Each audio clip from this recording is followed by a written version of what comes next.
Assalamualaikum warahmatullahi wabarakatuh. Hai semuanya, semoga dalam lindungan Allah Subhanahu wa taala. Kami dari kelompok 1 kelas MKS 4B akan menjelaskan tentang sistem kurs valuta asing.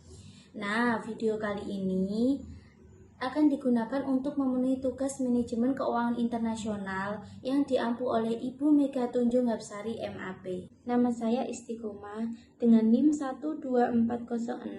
12406193048 akan menjelaskan tentang sejarah sistem moneter internasional.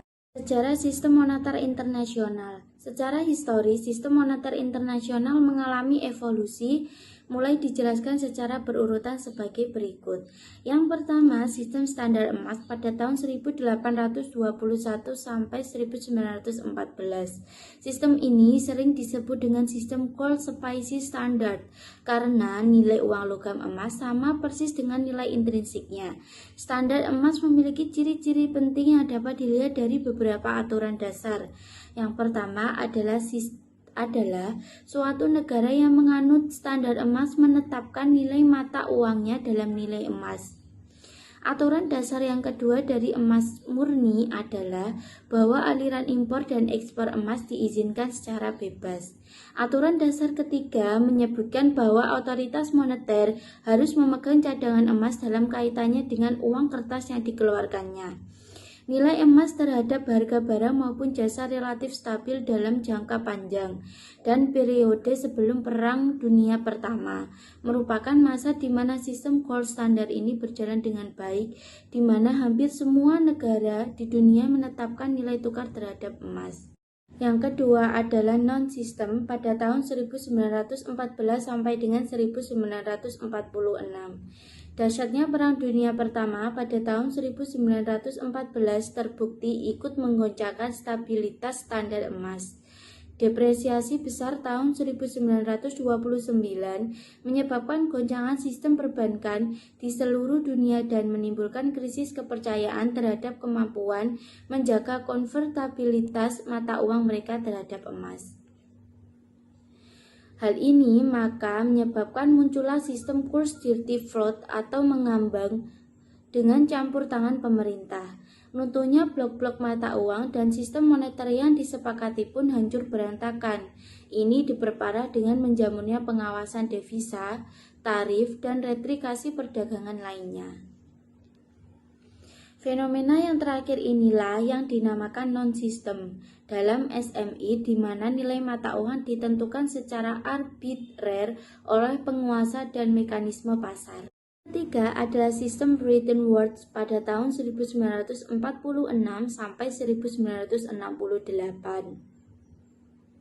Untuk mencegah kebijakan ekonomi yang destruktif di masa mendatang, pada bulan Juli 1944 diadakan Konferensi Moneter Internasional di Bretton Woods, New Hampshire. Konferensi ini dihadiri 44 negara dan berhasil menciptakan dua lembaga baru, yaitu Dana Moneter Internasional dan Bank Dunia atau IMF dan IBRD.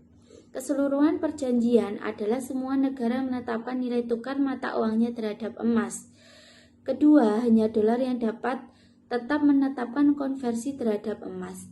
Ketiga, dengan demikian semua negara dapat menentukan sendiri nilai tukarnya terhadap dolar.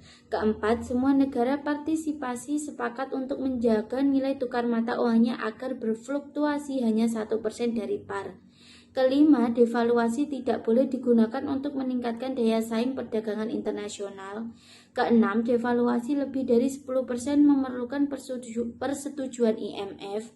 Ketujuh, pembentukan lembaga moneter internasional untuk membantu negara anggota di dalam masalah neraca pembayaran dan kebijakan nilai tukar terkenal dengan nama lembaga IMF. Era sistem kurs mengambang pada Desember tahun 1971.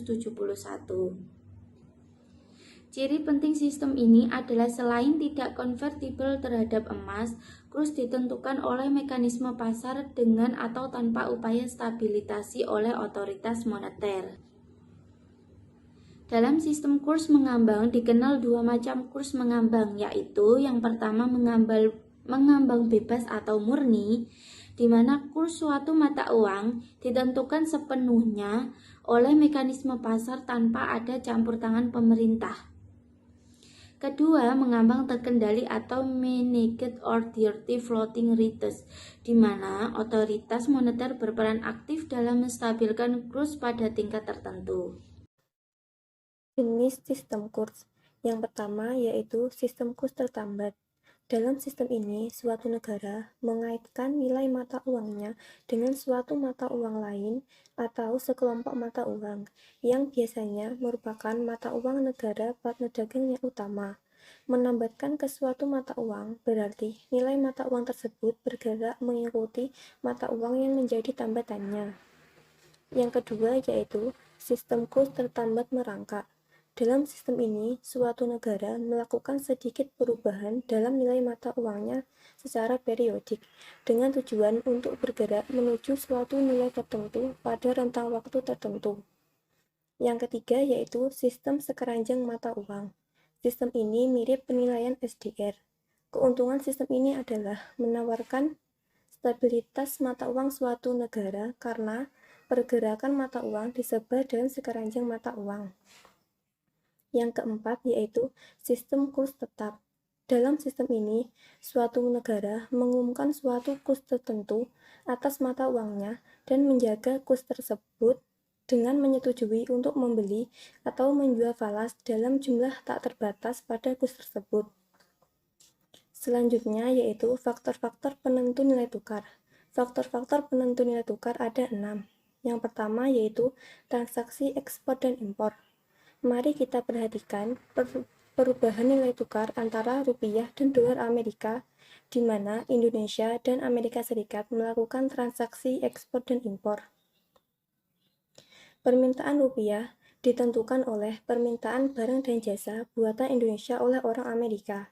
Semakin banyak impor Amerika dari Indonesia, maka semakin besar kebutuhan rupiah untuk membayar impor tersebut, dan sebaliknya. Yang kedua yaitu tingkat inflasi. Tingkat inflasi di Indonesia pada tahun 1998 mencapai 80%. Ini berarti terjadi kenaikan harga barang-barang secara umum sebesar 80%. Sementara itu, inflasi di Amerika Serikat pada tahun yang sama hanya sekitar 4%. Ini berarti daya beli dolar Amerika mengalami penurunan sekitar 4%. Akibat dari tingginya inflasi di Indonesia, maka orang-orang Indonesia melihat bahwa barang-barang buatan Amerika menjadi relatif lebih murah. Akibatnya, orang-orang Indonesia mengimpor atau meminta barang-barang buatan orang Amerika lebih banyak. Meningkatnya impor mengakibatkan meningkatnya permintaan dolar Amerika untuk membayar impor tersebut.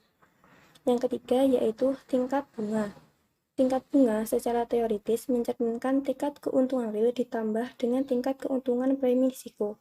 Yang dimaksud premi risiko adalah tingkat keuntungan untuk menutup risiko, seperti halnya risiko inflasi, risiko likuiditas, dan risiko-risiko lainnya.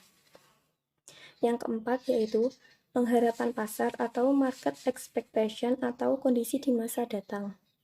Apabila pasar berpengharapan inflasi akan tinggi di masa datangnya, maka pemilik modal akan segera membelanjakan uangnya, baik untuk barang-barang durable yang diperkirakan akan meningkat harganya, atau untuk ditukarkan dalam bentuk mata uang lain yang nilainya stabil. Yang kelima yaitu reputasi bank sentral. Reputasi bank sentral dianggap sebagai salah satu faktor penting yang berpengaruh terhadap stabilitas nilai tukar. Reputasi bank sentral sering diartikan sebagai kredibilitas pimpinan bank sentral kemandirian atau independensi pengelola bank sentral dari campur tangan pemerintah. Yang terakhir yaitu intervensi bank sentral di pasar valuta asing. Bank sentral sebagai pengendali pembayaran pemerintah juga perlu melakukan intervensi, baik melalui mekanisme tingkat bunga ataupun melalui operasi pasar. C. Mekanisme dan transaksi pasar valuta asing. Pada pasar falas, orang dapat membeli atau menjual mata uang yang diperdagangkan secara objektif, yakni untuk mendapatkan profit atau keuntungan dari posisi transaksi yang dilakukannya. Pada bursa falas dikenal istilah lot dan pip.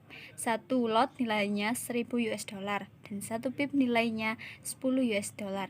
Sedangkan nilai dolar di bursa valuta asing berbeda nilainya dengan nilai dolar yang kita kenal di bank.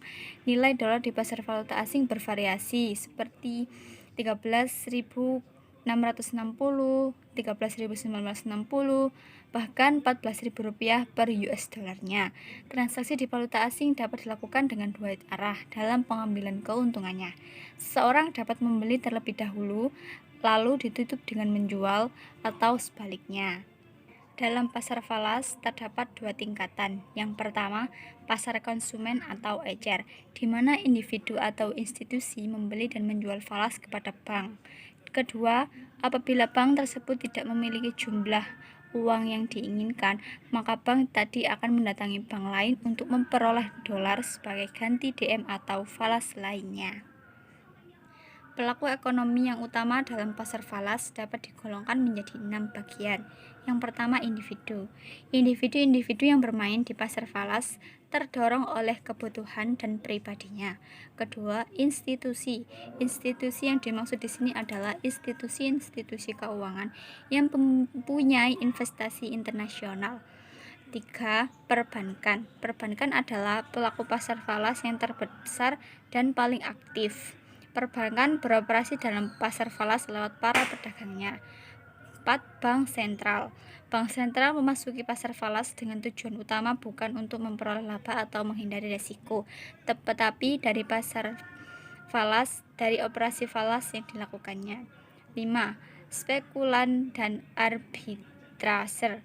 Arbitraser adalah orang yang mengeksploitasi perbedaan kurs antar falas. 6. Pialang pasar falas. Pialang pasar falas adalah perantara yang menghubungkan antara pihak yang membutuhkan dan menawarkan falas di pasar falas. Transaksi valuta asing dibedakan menjadi 4 macam. Yang pertama ialah transaksi spot. Menurut Madura pada tahun 2000, yang dimaksud dengan kurs spot ialah nilai tukar berjalannya suatu valuta. Sedangkan yang dimaksud dengan pasar spot ialah pasar yang memfasilitasi transaksi-transaksi nilai tukar berjalannya suatu valuta. Contoh dari transaksi spot ini misalkan, pada tanggal 22 Desember tahun 1996, seorang ayah membutuhkan uang sebesar 10.000 dolar Amerika untuk uang saku anaknya yang kuliah di luar negeri. Nah, oleh karena itu, seorang ayah ini harus pergi ke bank-bank devisa untuk mengetahui dan membuat kesepakatan selling price. Nah, ketika sudah sampai di sana, seorang ayah ini mengetahui dan membentuk suatu kesepakatan selling price, yakni 1 dolar Amerikanya ini sama dengan Rp5.500. Nah, sehingga formulasi penghitungannya ialah jumlah rupiah yang dibutuhkan itu sama dengan dolar Amerika yang dibutuhkan kali dengan selling price. Nah, seorang ayah ini tadi kan membutuhkan uang sebesar 10 dolar Amerika. Nah, ini dikalikan dengan selling price tadi. Selling price-nya tadi sebesar 5.500. Nah, ini menghasilkan uang sebesar 55 juta. Sehingga dapat disimpulkan ayah ini untuk mendapatkan uang 10 dolar Amerika ini harus mempunyai uang sebesar 55 juta rupiah, dan ini harus diserahkan paling lambat 2 hari setelah terjadinya kontrak perjanjian tadi. Nah, penyerahan dana pada transaksi spot ini ada 3 macam. Yang pertama ialah cash. Cash ialah penyerahan kontan atau pada saat hari itu juga setelah diadakannya kontrak. Yang kemudian adalah tom atau tomorrow, yakni penyerahan dana itu dilakukan hari berikutnya setelah terjadinya kontrak. Sedangkan spot ini ialah penyerahan dana yang dilakukan 2 hari setelah diadakannya kontrak atau perjanjian. Transaksi valuta asing yang kedua ialah transaksi forward. Transaksi forward ini ialah transaksi valuta asing yang penyerahannya pada beberapa waktu mendatang sejumlah mata uang tertentu berdasarkan sejumlah mata uang tertentu lainnya. Nah, contoh dari transaksi forward ini misalkan apabila suatu perusahaan ini akan membutuhkan 1 juta mark Jerman. Nah, 90 hari dari sekarang untuk mengimpor barang dari Jerman. Nah, asumsikan bahwa perusahaan tersebut dapat langsung membeli mark Jerman untuk pengiriman langsung. Nah, berdasarkan kurs spot ini, maka perusahaan membutuhkan uang sebesar $500 Amerika. Namun perusahaan belum memiliki dana sebesar itu.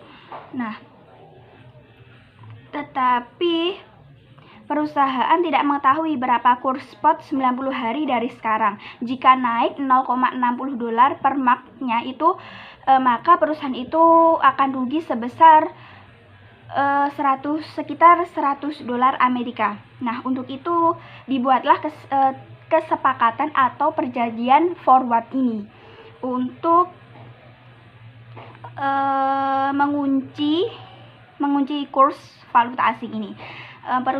Dengan mengunci kurs valuta asing ini, perusahaan tidak perlu khawatir adanya perubahan kurs spot yang terjadi 90 hari ke depannya. Transaksi yang ketiga adalah transaksi swap.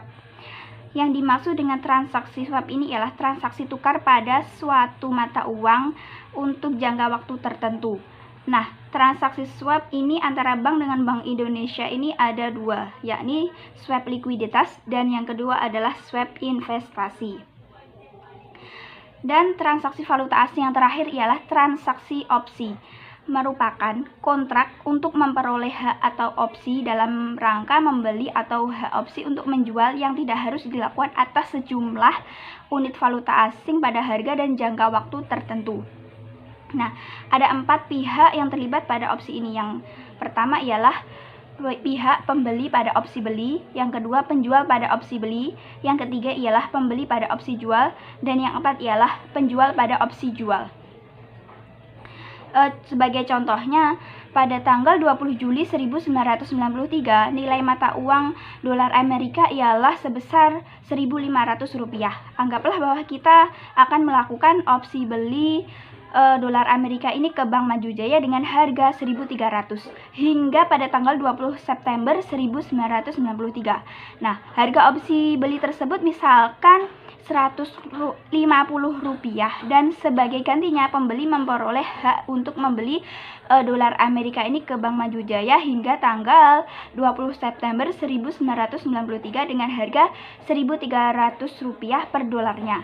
Nah, nilai Rp1.300 per dolar ini disebut juga dengan harga penyerahan atau harga eksekusi.